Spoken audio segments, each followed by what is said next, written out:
en la zona del Sauce. Bueno, y para no demorarnos y ser respetuoso con los tiempos, les cuento, como les decía, que es perito agrónomo de la Escuela Agrícola Jackson. Tiene un, ¿Usted qué siente? ¿Viste? Usted tampoco lo mama. Sí. Siento no sé, menos. Elia Calvetti lo tiene con ruido. No sé qué ofreció de venganza. Graciela, haceme co-host, así te ayudo. Gracias. Elia Calvetti lo tiene prendido, sí.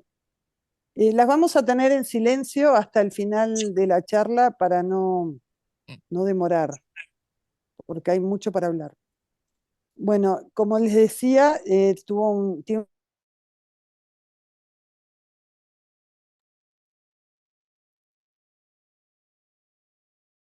Martita está sin audio.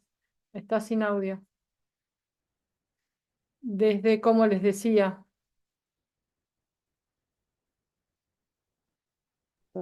Ahora sí. estaba hablando sola. Bueno, vuelvo para atrás. Eh, la charla de hoy es sobre el arbolado de Montevideo, una historia que tiene varios años, y la va a dar Gerardo Monza, dueño de Viveros Monza, en la zona de Sauce. Lo pueden buscar en Instagram por Vivero Monza. Él es perito agrónomo de la Escuela Agrícola Jackson.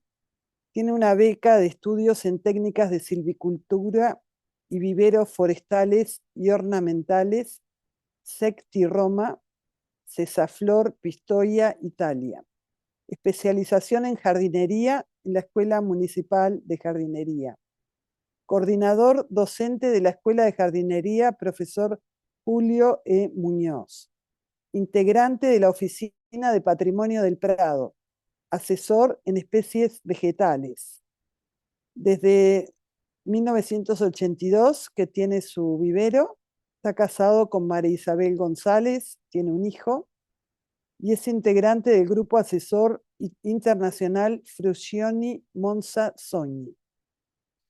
Bueno, ahora le dejo la palabra y yo me voy a silenciar. Vuelvo a repetir, buenas tardes a todos y todas. Y estaba con el tema del celular. Y ya me silencio.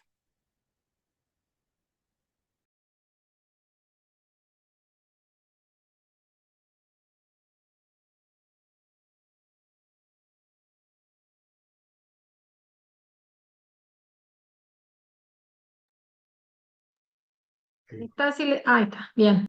Ahora te subo la presentación. Perfecto.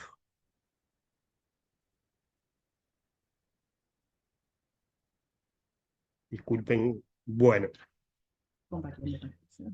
eh, ¿ya ves algo ahí o te comparto pantalla? ¿O ya sale? Todavía no se ve la presentación. Bueno,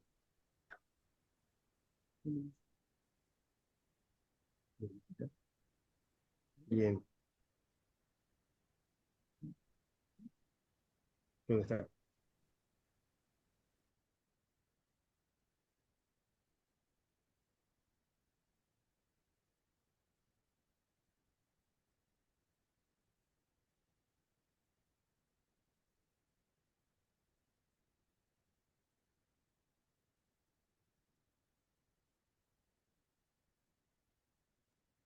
Graciela, ¿me guías un poquito? Porque las computadoras cambian todas y Y amor donde o dice, no, no es Emor, tenés participantes, chat, reacciones y share o compartir.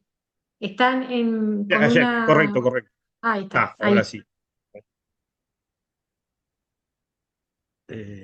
Ahora, Ahora sí ya se está iniciando. Se ve perfecto. correcto. Y ahora pantalla completa. Ahí está, Perfecto. exacto. Buenísimo. Bien.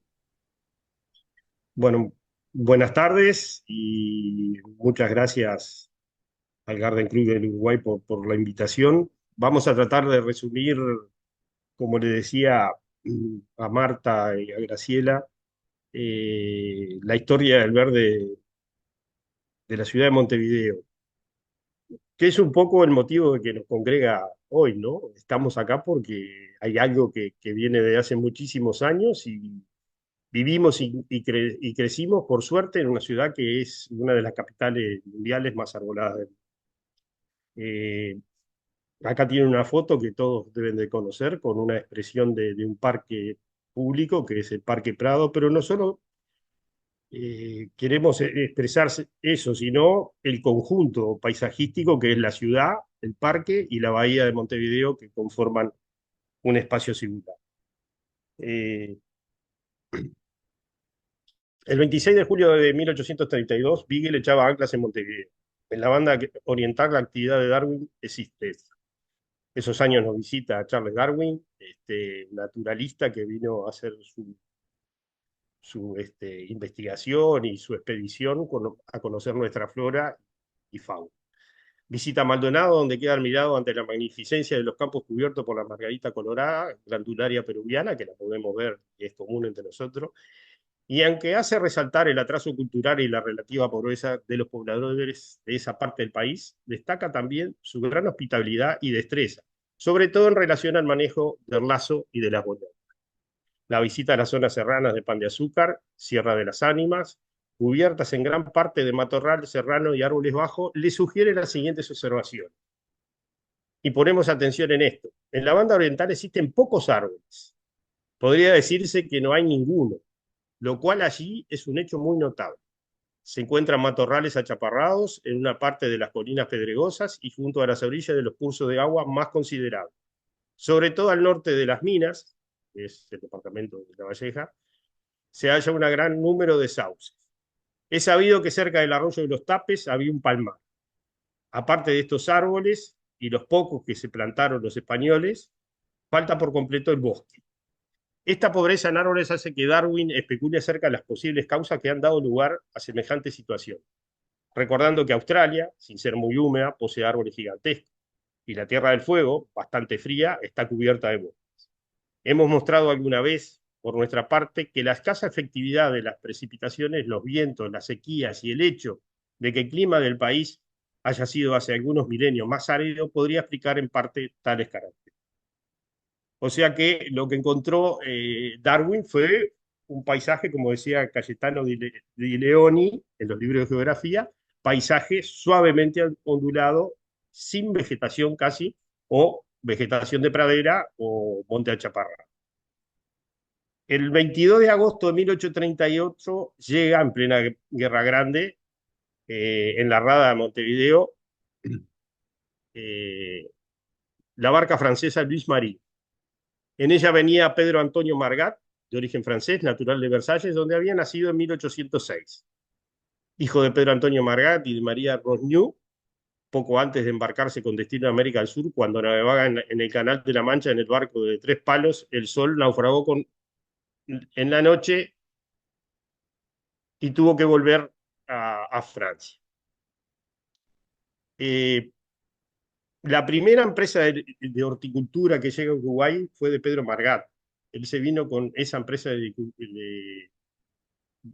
horticultura en cajones con plantas, que algunas llegaron vivas, otras llegaron muertas. Porque imagínense, hoy por hoy, un barco desde Francia pone 25, 30 días, en aquellas épocas eran 3, 4 meses, y sin agua para poder regar esas plantas, porque con agua de mar, agua salada, no se podrían regar. Y tiene una efervescente tarea en lo que es los espacios públicos de la ciudad de Montevideo. Participa en lo que es la Plaza de la Unión, en la Plaza Zavala, ahora vamos a ir recorriendo. Y hay un libro para los que les gusta la historia, de Pibel Devoto, que recrea el diario de Pedro Margat que llevó durante años.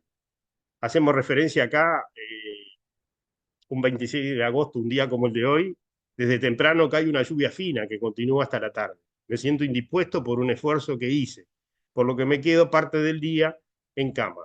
Termino de separar los nardos. Es un poco lo que hacía Margat. La ubicación del país la conocemos todo, pero vale la pena refrescarla. Estamos en un país bastante austral, ubicados en el hemisferio sur, eh, con una particularidad. El Uruguay, y sobre todo Montevideo, Punta del Este, podríamos decir también, miran a la Antártida. Si ustedes ven acá, Uruguay está expuesto a la Antártida. Por algo a veces se explican algunas cosas que pasan en Buenos Aires que no pasan acá.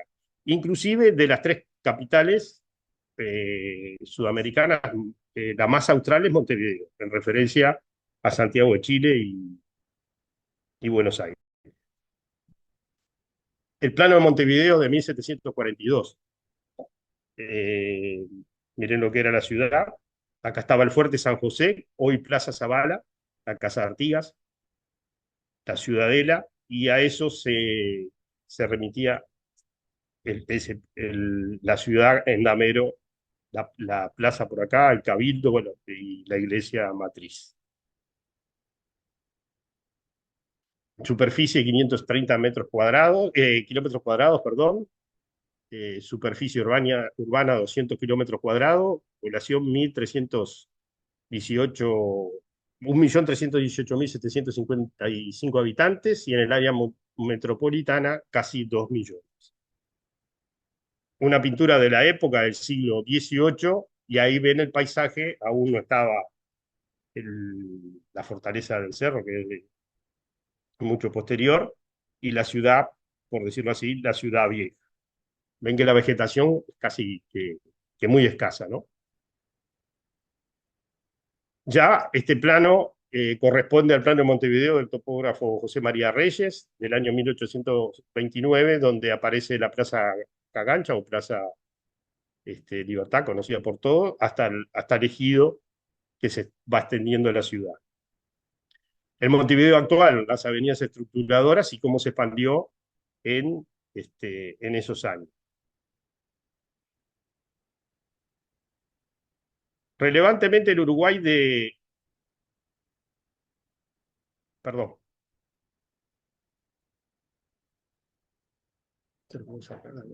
Ahí. El Uruguay de 1830 apenas contaba con 70.000 habitantes.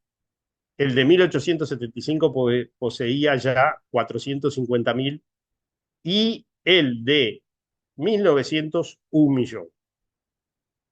Uruguay en 70 años multiplicó la población 14 veces, un hecho sin precedentes comparado con el momento actual, que casi no crecemos en población. El espectacular crecimiento de la población se multiplicó 14 en 70 años, no tenía parangón en ningún país de América. La alta tasa de natalidad dominante, hasta 1890, 40 por 50 por 1.000 habitantes, se había unido a una relativa baja tasa de mortalidad, 20-30 por 1.000, para ambientar este hecho, pero el factor crucial de la revolución demográfica fue la inmigración europea. Franceses, italianos, españoles, hasta 1850, italianos y españoles. Luego llegaron en 4 o 5 oleadas. La inmigración fue temprana en relación a la más tardía que arribó a la Argentina. Y sobre todo fue cuantiosa en relación a la muy pequeña población existente en 1830. En 1830 Uruguay ya era país independiente y tenía ya la Constitución, o se había jurado la Constitución. De 1840 a 1890, Montevideo poseyó un 60 a un 50% de población extranjera, casi toda europea. El censo de 1860 mostró un 35% de extranjero en todo el país, y el de 1908 se redujo a una cifra de 17%.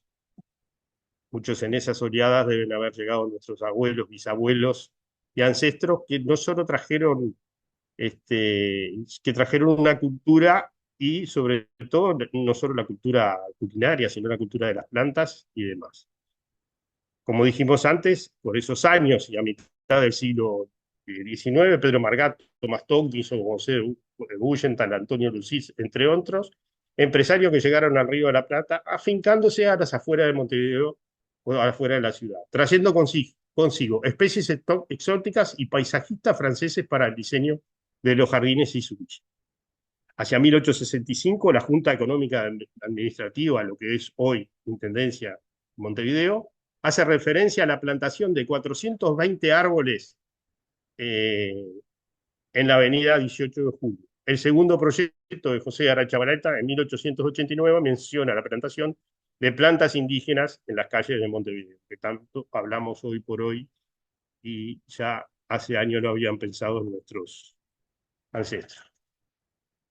Y acá vamos teniendo imágenes de fines del siglo XIX, en la Plaza Independencia en el año 1890, con un diseño completamente diferente al actual. Los árboles que la franquea son todos paraísos, y inclusive la avenida 18 de Julio, que se continúa hacia lo que es hoy el obelisco, o el propio edificio de la Intendencia, también estaba plantada con paraísos.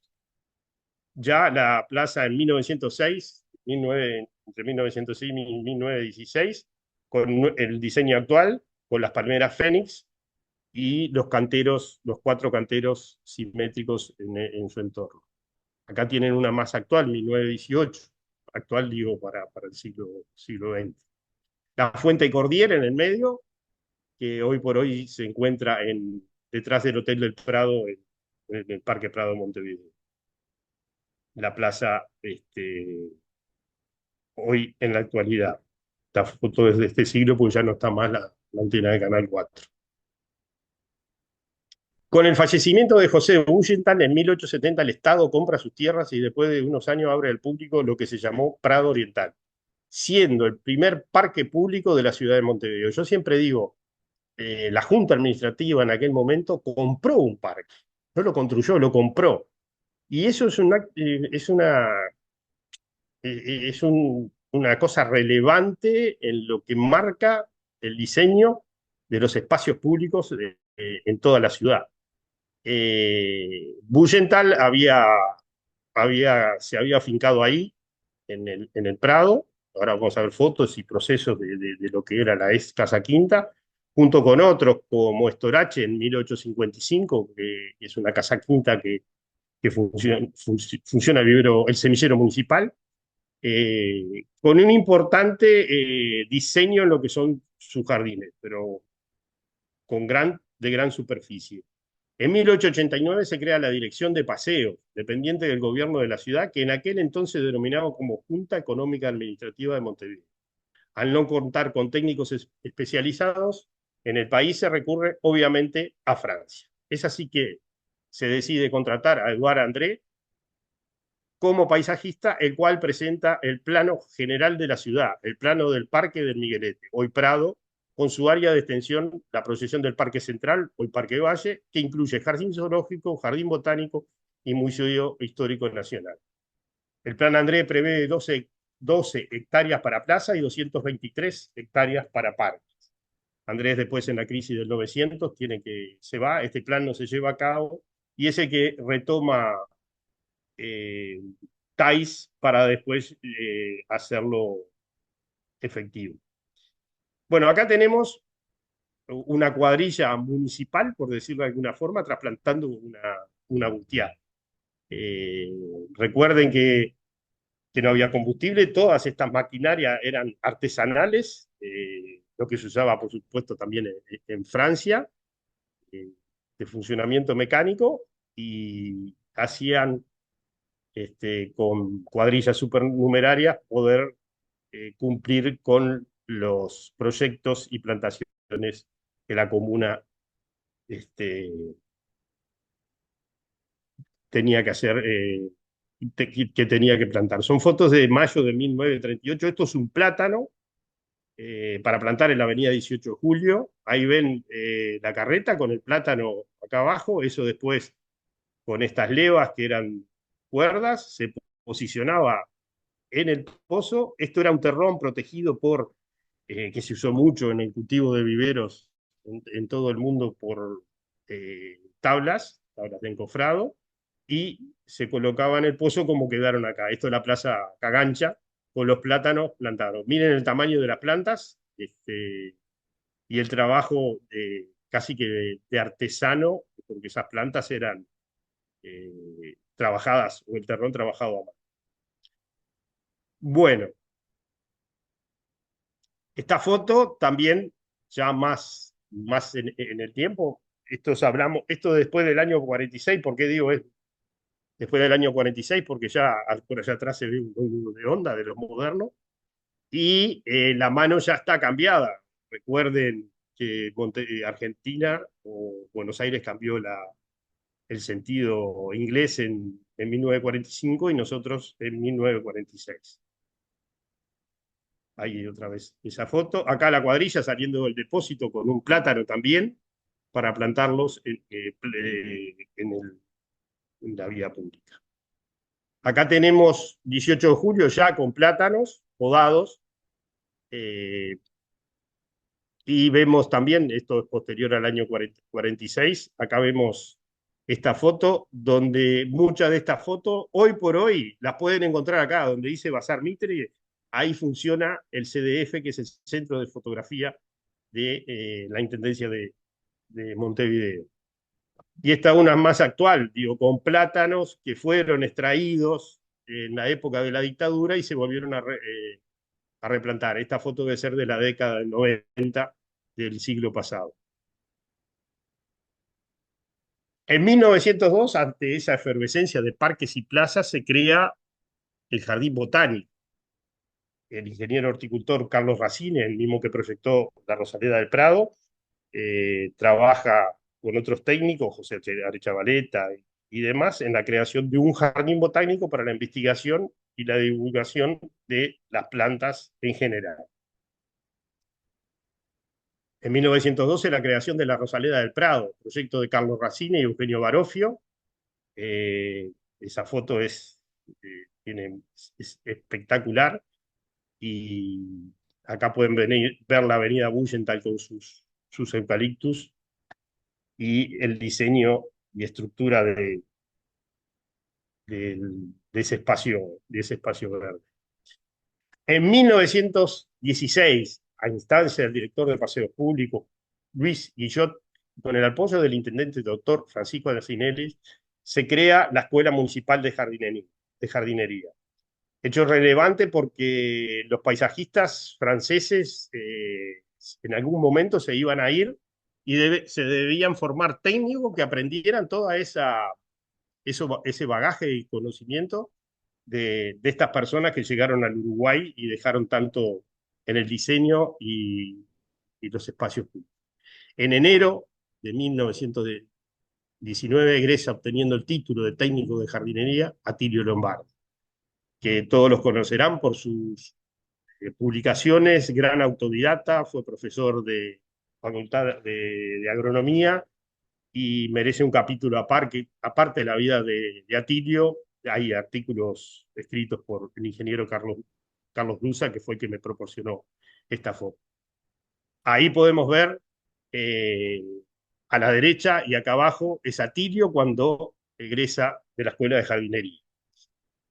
Y Montevideo, decía, está extraído del libro de Margarita Montañés, Paisaje y Sociedad. Montevideo fue siempre una ciudad orgullosa de sus espacios verdes. Por eso el director de paseo en la Intendencia Municipal de Montevideo, ex Junta Económica Administrativa, podía escribir en la memoria de 1919: la cultura de un pueblo está en relación directa con el adelanto de sus paseos y jardines. El arte de la jardinería es el lujo de la inteligencia. Vaya halago a lo que es las plantas ornamentales. En esos años, como decíamos, con el asesoramiento de Carlos Tay, se crean el Parque Urbano, Parque Rodó y el Parque Central, Parque Valle, además del proyecto de la avenida Boulevard Artigas. En 1929, el arquitecto pintor Juan Antonio Escaso, el mismo que diseña el Estadio Centenario, designado como director de paseo, siendo figura preponderante en la creación de los espacios después de ese año 1929, en las próximas décadas. Imagínense ustedes que el servicio de paseos públicos, que hoy ya no existe más, después vamos más adelante a hablar de eso, era una escuela de oficios. Ahí funcionaba el jardín botánico, la escuela de jardinería, talleres agraciada, donde estaba toda la parte de esculturas y monumentos, alfarería, se hacían las macetas para viveros, casetas de barro. Los mingitorios eran los encargados del mantenimiento de los baños públicos, albañilería, talleres Maguac, de donde salía toda la parte operativa de camiones, máquinas, donde estaban las máquinas, la maquinaria pesada, viveros, mantenimiento de áreas verdes, arbolado, la parte de sanitarios, todo lo que arreglaban la parte de agua en las playas y demás, alumbrado, playas y costa, todo lo que tenía que ver con los salvavidas y el mantenimiento de la costa, vigilancia, trazadores, inspectores y altitranado, que era la parte que funcionaba en lo que era la parte de pavimentos en los espacios.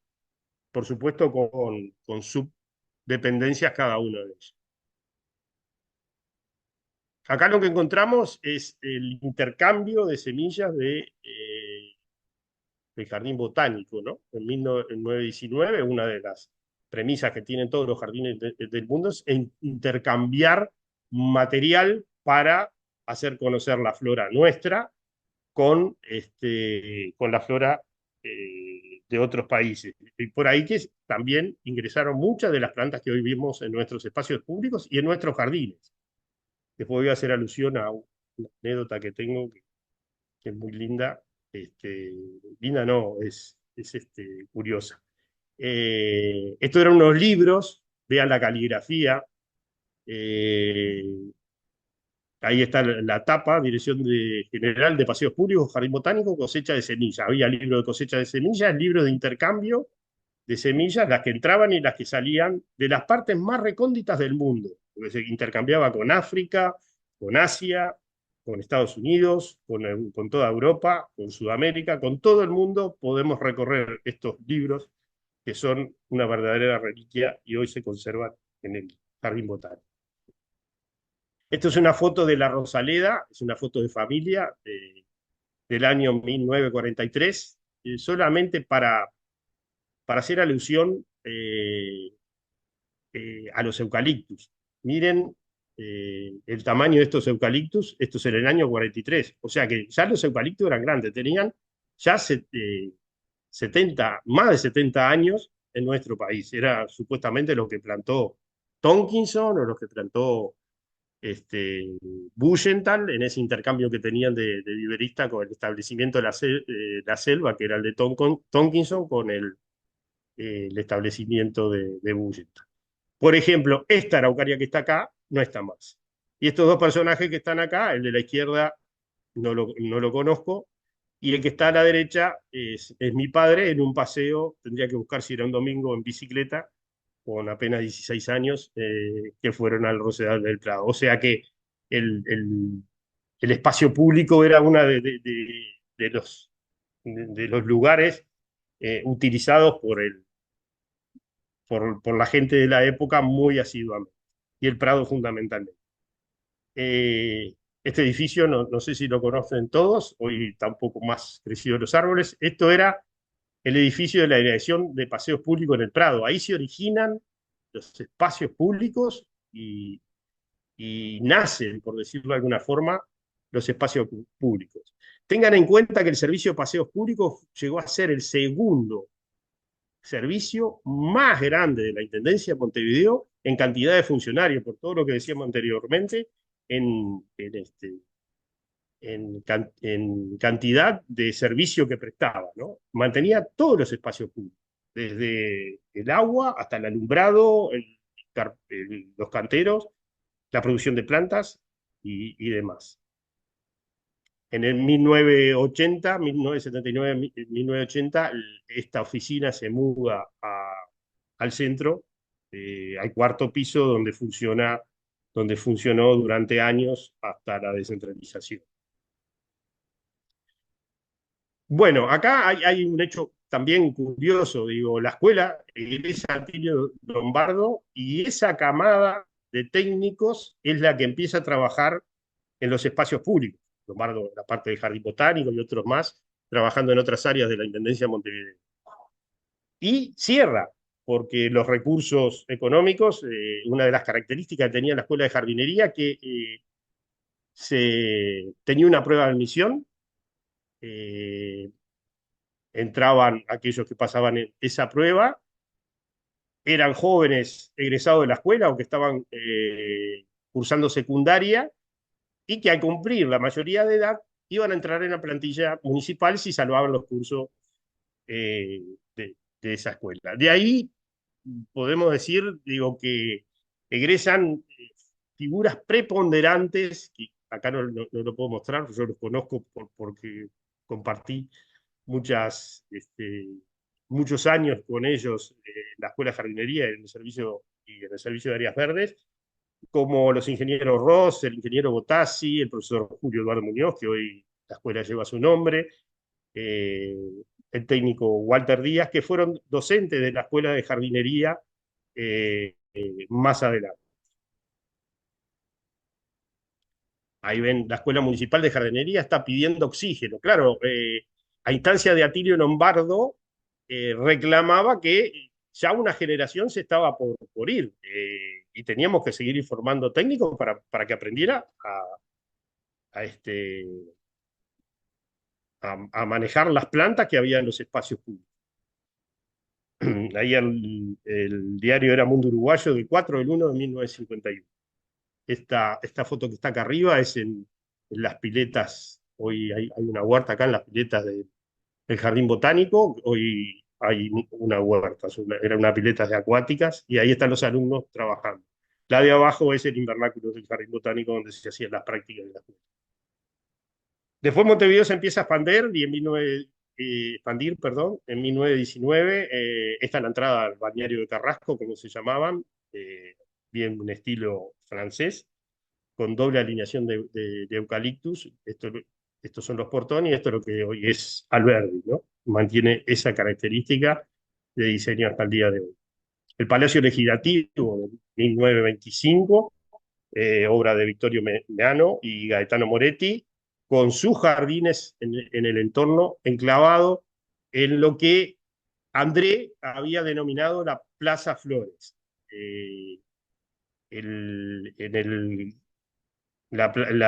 y el Parlamento iba a estar ubicado donde hoy está el IP, frente a la iglesia de la UAP. Pero gobierno laico, frente a una iglesia, no creo que el Parlamento pudiera funcionar. Y se enclava ahí. Hay fotos de la Plaza Flores como es. Ahí tienen una foto más actual. Los cedros que están plantados y todos llegan al Palacio Legislativo sobre lo que es Avenida Libertador, son del año 50, 52, por ahí fueron plantados, no son originales de la construcción. Bueno, Boulevard Artigas, la proyección de Boulevard Artigas, a principios del siglo XIX, 1920, por ahí, se pueden ver el club de golf, que ya funcionaba. Ahí tiene una foto de Boulevard Artigas, supuestamente con tipas, los canteros centrales, que hasta hoy se mantienen en su diseño. Es una de las pocas avenidas que tiene un diseño muy particular de boulevard. No solo en lo que es el,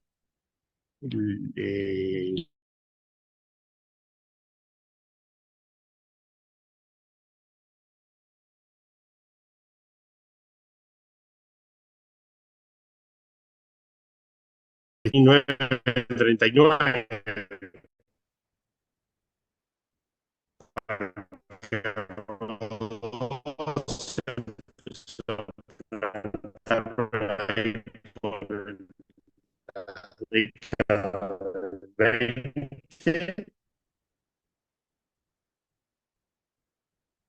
el Hospital Italiano, una obra de Andrioni, a la entrada del Parque Valle. Ahora vamos a ver alguna foto. Estas son las tipas que hoy por hoy persisten, pero si pueden apreciar, es una doble.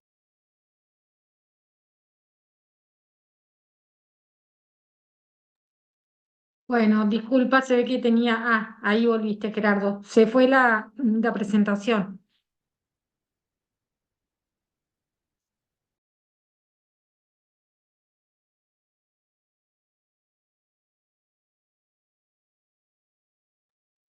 Se empezó a escuchar mal también, ¿viste? Antes, un ratito antes.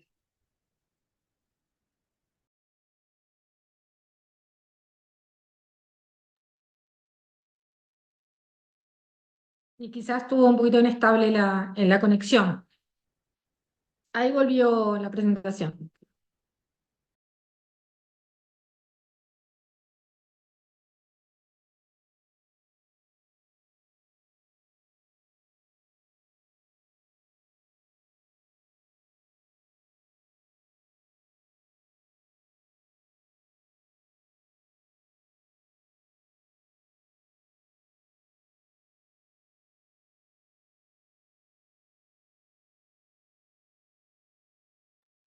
Perdón, Gerardo, está muteado.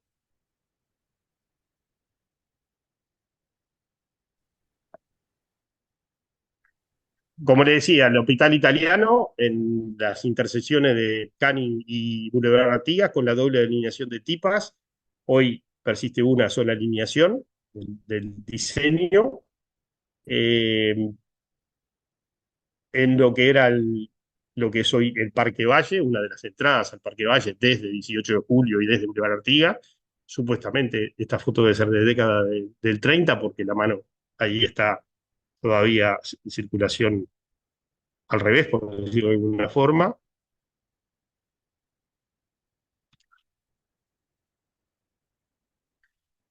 El Parque Rodó en el año 30, veíamos un poco, disculpen que alguna se desfasó, ahí ven las canteras del Parque Rodó y era acá ven el lago Cachón y no había nada, no había árboles. Ustedes iban hoy a estos el golf y muy pocos árboles. Ahora sí, volvimos al Parque Valle. Eh, Esta es la entrada por Morquio en el año 1927, ahí tenemos el año, recién plantado. El Parque Valle tiene una característica, fue uno de los parques que se plantó en forma muy densa para que el efecto fuera inmediato, o sea, el efecto de volumen y visual de las especies vegetales fuera inmediato o en pocos años, y después crear los espacios, cosa que nunca pasó. O sea, ustedes si van al Parque Valle, van a ver que hay especies dominantes y especies que están dominadas, porque no se manejó en los 100 años que tiene hoy por hoy, o más de 100 años, esas especies. O sea, hay que tener en cuenta que no solo es plantar, sino que después hay que cultivar, mantener y llevar adelante ese proyecto. Acá tenemos una foto de la construcción del estadio centenario, que para la época fue un tiempo récord. Ahí estaban empezando la obra en febrero de 1930 y se inaugura en el, en el, en julio del mismo año. Eh, Acá ven los rodales de Washingtonias. Las palmeras ya eran grandes, fíjense, las Washingtonias que están ahí alrededor de la pista de atletismo. Ahí está terminado el centenario. Vean cómo la ciudad se va expandiendo y que pocos árboles que había, por decirlo de alguna forma, ¿no?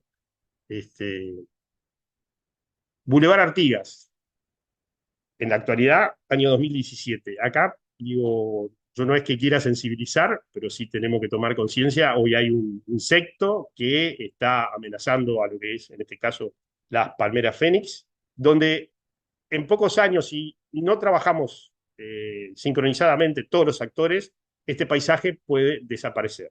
Ojalá que no, pero esta imagen que todos llevamos en nuestro imaginario de pasar todos los días por esa avenida que es tan representativa de la ciudad de Montevideo puede desaparecer de a poco, pero llegar a no tener más esa imagen paisajística que hoy conserva la ciudad. Como esa, hay otras más. Digo, la entrada de Jacksonville, que se está trabajando, porque es Sudamérica, la avenida Juan Carlos Blanco, con su singular diseño de avenida, y otras tantas más que aparecen por ahí en la ciudad de Montevideo y en predios particulares. Esto fue la plantación de lapachos rosados. Miren los lapachos en flor. Ahora, en octubre, van a ver una especie de autóctona nuestra que se plantó en el año 2004. Después vamos a hacer una reseña. La avenida 19 de Abril, monumento tramo protegido y monumento histórico. En esta foto del año 26 y esta foto del año 2022. Se mantienen después de casi 100 años en las mismas condiciones. Década en 1970 y 1980, y ya nos venimos hacia el siglo XXI, en Sánchez de Avenida Boulevard Valle de Ordóñez, Ramón Anadó. General Flores desde Boulevard Valle de Ordóñez hasta Belón. General Eugenio Garzón.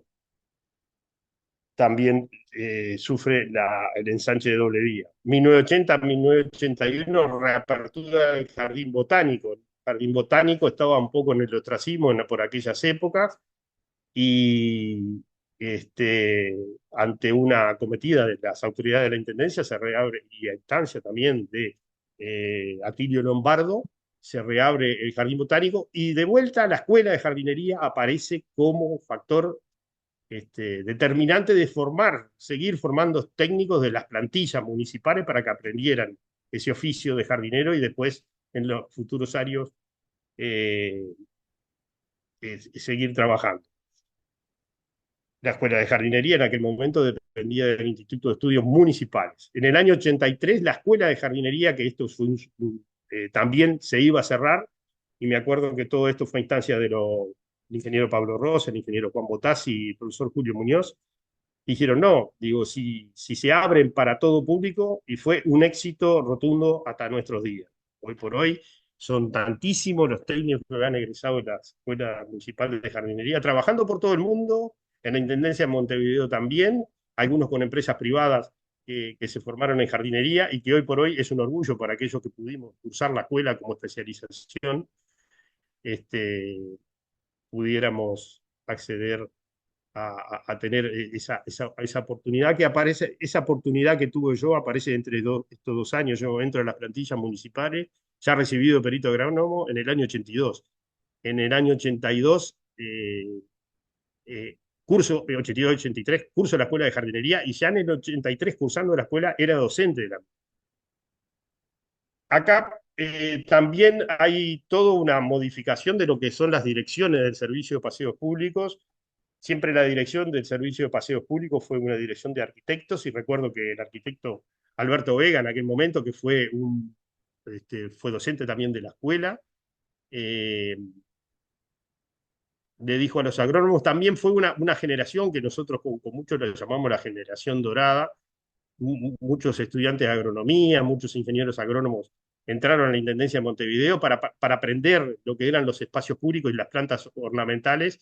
Dijo, los arquitectos no sabemos de planta, entonces vamos a formar una comisión coordinadora que apoye a la dirección arquitectura. Y es así que este es el primer plenario de ingenieros agrónomos para determinar las plantas que se iban a plantar en las alineaciones urbanas. Eso le va a quedar ahí en la presentación y van a poder ver que más o menos son, y algunas se han agregado, son las que van a estar ahí. Yo en ese caso también integraba la comisión coordinadora como técnico, como perito agrónomo, y los directores de esa comisión eran el ingeniero Daniel Basile y Mario Lázaro, que hasta el año 2019 fue director del Servicio de Paseo Público. Hacia 1983, el arbolado alineado en la serie de la ciudad de Montevideo contaba con una cifra de 158.367 ejemplares. Aproximadamente era aproximadamente 10% menor al censo anterior de 1962, que era de 175.963 ejemplares. Seguramente ese faltante se deba a extracciones provocadas por el ensanche de algunas avenidas y demás. A partir del año 84, el Servicio de Paseos Públicos, del cual dependía la planificación, mantenimiento y manejo de las áreas verdes, parques y arbolado, comienza a implementar y llevar adelante una serie de plantaciones que fueron dando a la ciudad características singulares a algunas avenidas que a continuación detallamos. Y por ahí aparece un listado que lo podrán leer después, y en algunos participé directamente. El caso de Avenida General Eugenio Garzón, siempre decimos con el ingeniero Brusa, nosotros somos de la época de los palos borrachos. Después vamos a hacer mención por qué se plantaron palos borrachos o algunas especies en las calles de la ciudad, Y por ahí vean todas las calles que se plantaron en ese lustro, ¿no? Del año 85 al año 89, y se siguió. Con la descentralización en el año 1990 se crean los centros comunales zonales, se reduce el servicio de paseos públicos y se crea el servicio de áreas verdes centrales, pasando el mantenimiento de las áreas verdes a los SZ, Unidad de Áreas Verdes, y, y en 1990 asume como intendente de Montevideo el doctor Tabaré Vázquez y se crean, está un poco repetido esto, disculpen, los 18 centros comunales. Ahí nosotros perdimos mucho al irse el servicio de paseos públicos porque teníamos todo a mano. Y se perdió mucha fuerza, desaparece el servicio de paseos públicos y se descentraliza no solo las áreas verdes, se centralizaron otros servicios. Quedando en la parte central del mantenimiento, el mantenimiento de áreas verdes contratadas, los viveros y el arbolado y la oficina de estudios y proyectos agronómicos. Después seguimos con una serie de plantaciones, desde el 90 hasta el 2000, tenemos acá. 2004, Avenida Graciada de Palacio Legislativo a Joaquín Suárez con Plátano. 2004, Boulevard Artigas de Luis Alberto Herrera, Avenida Millá con Los Lapachos. Es bastante reciente esa plantación. Los datos del último censo, que después vamos a poner una gráfica ahí, aproximadamente 211.000 ejemplares en acera, si bien la elección de la especie surgía de reuniones de profesionales y técnicos del servicio, no siempre había las existencias en viveros municipales, por lo cual, y para cumplir con las exigencias o pedidos, se plantaba lo que había, no siendo siempre, en algunos casos, la especie más adecuada para el espacio de plantar. Por eso le decía lo de los palos borrachos. Es por lo dicho anteriormente, y viendo el crecimiento dinámico de la ciudad, que la ciudad necesita un plan. En el año 2010 se crean los municipios, pasando la planificación y mantenimiento y manejo del arbolado a escala local y quedando a escala centralizada lo que son las avenidas estructuradoras y parques de la ciudad o espacios mayores a una hectárea. En el año 2013 se crea por resolución de la intendenta Ana Olivera un equipo de trabajo para elaborar un plan director donde ahí dice se junta resolución. Si bien hacemos mención solo al arbolado en aceras, debemos decir que este equipo fue creado con la idea de un plan del verde en su conjunto, entendiendo no solo los problemas que se presentan diariamente o eventualmente, sino que planificando a futuro y atendiendo el crecimiento de la ciudad. Los parques merecen un manejo y planificación adecuado a sus características. En lo que se refiere a los vegetales, debemos incluir actores externos, a la comuna, asociaciones, institutos de enseñanzas, universidades. El cambio climático nos hace pensar en forma más globalizada. La trama urbana, verde urbana de Montevideo, su paisaje rural en conjunto con la costa del río La Plata, constituyen un paisaje singular que merece una atención especial para mantener y mejorar su estado de conservación con proyección a futuro. Algunas, y ya entrando en la recta final, algunas fotos nostálgicas. Así, por la Nacional promocionaba la Avenida Garzón en aquellos años. El camino ideal desde Colón y Sayago, hecha por la Nacional. Una característica que Garzón hace muchos años era flanqueada por plátano. Si ustedes miran la ciudad de Montevideo, todas las salidas de Montevideo, las calles San Martín, Burgues, 8 de octubre, en este caso la avenida Garzón, eran flanqueadas por plata. Algunas ya no existen. Esto es en el año 1986. Garzón tiene en la década del 70, tiene el 60, década del 70, tiene un ensanche y pasan muchos años, época de dictadura, sin plantarse. Ahí es donde se plantan palos borrachos, o sea que tenía plátanos, pasamos a los palos borrachos. Ahí tienen los palos borrachos en flor en el 2009 y en el 2011 desaparece eso. Hoy lo pueden ir a ver, no hay fotos. El corredor Garzón cambia toda su imagen o perfil de calle. Esto lo ubican todo, Avenida del Libertador. Mira lo que era eso en la década del 60, por ahí, del celeste. Era un páramo. la Avenida Libertador hoy, con Ibirapitá. Esa selección de la especie salió de aquel plenario de ingeniero agrónomo de adornar con o plantar Ibirapitá para, para darle un remarque interesante a lo que es esa avenida que hoy todos disfrutamos y podemos gozar. Fíjense en ustedes, también hay una cosa interesante, la altura de los edificios en aquella época, y miren lo que tenemos hoy, son todos edificios en altura, cosa que compite directamente con el arbolado. Hay árboles que crecieron con la ciudad y y la ciudad a veces creció con el árbol. Una avenida de plátanos en Colón, esto típico de algunos barrios que nos dejan un paisaje singular. Ahí tenemos otra avenida Libertador, sin la flor. Una calle común de Montevideo, que eso es otra característica. Ustedes caminan por calles de Montevideo y tienen sombra. Sea la época que sea, en verano fundamentalmente la sombra, tienen eso. Y también lo que muestra esto es cómo ejerce competencia los edificios en formar esa bóveda. Estos son Fraxinus pennsylvanica, está en la calle Valparaíso entre Rondó y Cuarel. Bullenthal. Acá nos detenemos con Bullenthal porque los eucaliptus siempre han sido, después les voy a pasar va a haber una charla el viernes en la Escuela de Jardinería del ingeniero Carlos Brusa, que es experto en eucaliptus, que el título habla de 170 años en el paisaje uruguayo.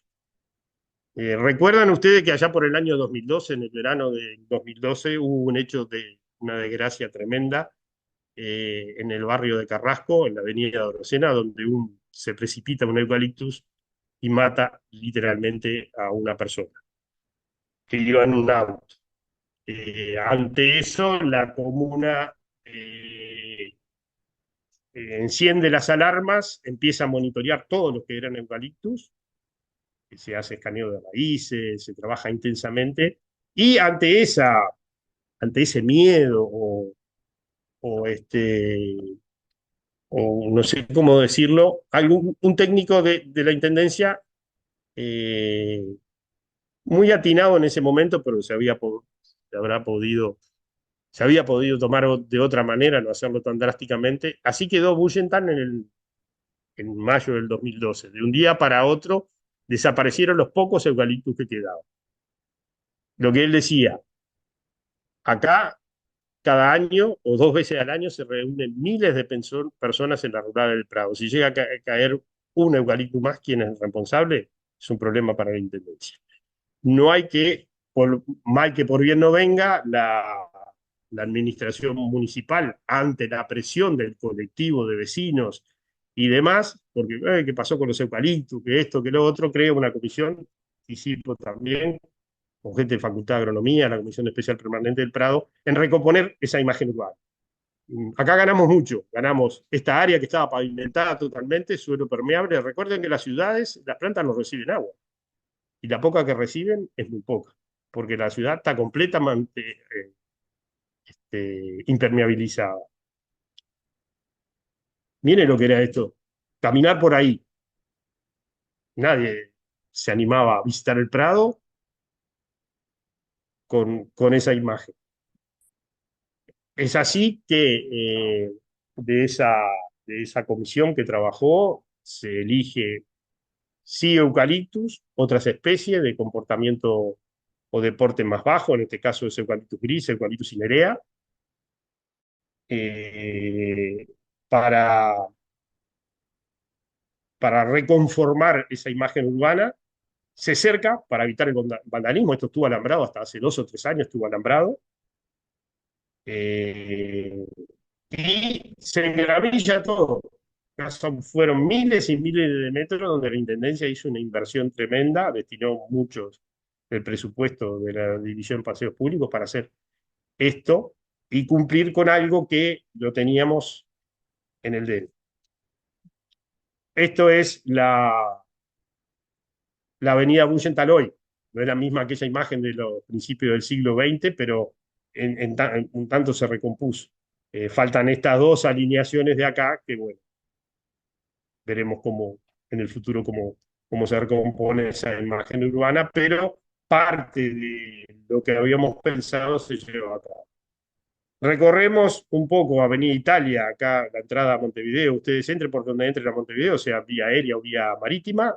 En Montevideo entran a un túnel verde y si entran por el centro van a ver que cada 4 cuadras tienen una plaza. Avenida Beloni, las últimas obras de vialidad. Esta foto está sacada del mismo lugar. Miren cómo cambió la imagen urbana. Y a veces uno está acostumbrado a pasar por ahí y ni cuenta se da. Estos eran los plátanos, que se retiraron todos. Hoy por hoy hay palmeras recomponiendo paisajísticamente de otra manera ese espacio.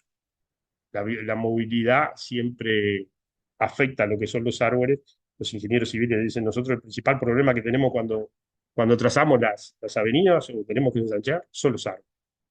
Paisajes singulares, estos en el Prado, se pueden ver en Carrasco, la avenida Bullenthal con ese colorido. La Rambla de Montevideo, con esto es a la altura del puerto del Buceo. Acá pueden ver la Plaza Ituzaingó, por acá está el Liceo Francés, el cementerio del Buceo. Miren todo este pulmón verde. Acá hay un rodal plantado hace 20 años de pinos piñoneros, que pueden ir a ver y si quieren comer piñones ya deben estar fructificando.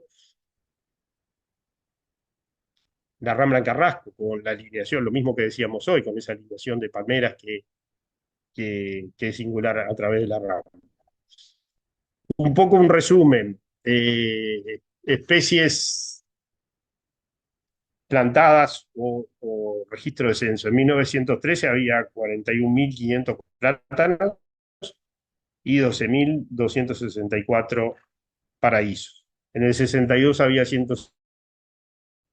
y en el 3 158. En el 98, en el año 1998, y eso explica aquella plantación que hablábamos, que fue masiva en la década de 80, y entre el 85 y el 95, en 210.271, los árboles totales suman en el 2008, que es el último censo que tenemos registro, 211.402 alineados en aceras, perdón. Esto es un poco las especies plantadas por la Intendencia de Montevideo. El plátano es el que está más plantado. A principio, sí, en el 1930 era lo que había más, pero hoy por hoy es el 10%. La cuestión son de Fraxinos y Melia. Las especies, esto es un dato extraído de la evaluación de los arbolado urbano agrónomo Emilio Tani, que fue para su tesis de grado, y ahí podemos tener una lista de las especies que hay fundamentalmente. Montevideo cuenta con 2.321 hectáreas de espacio verde, plazas y parques y costas. Total de área verde en Montevideo, 3.103 hectáreas. Área de esparcimiento observadas, 1.070. Total árboles, aceras y parques, aproximadamente 315.000. Esto no incluye, por ejemplo, como barrios como Carrasco y Prado, el arbolado privado. O sea que esto suma muchísimo más lo que no hay.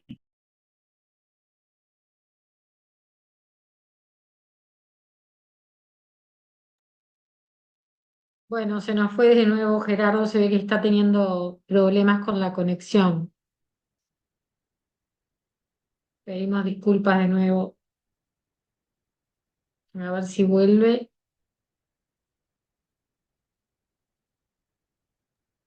Sí, como dijo Martita, se le empieza a perder la voz y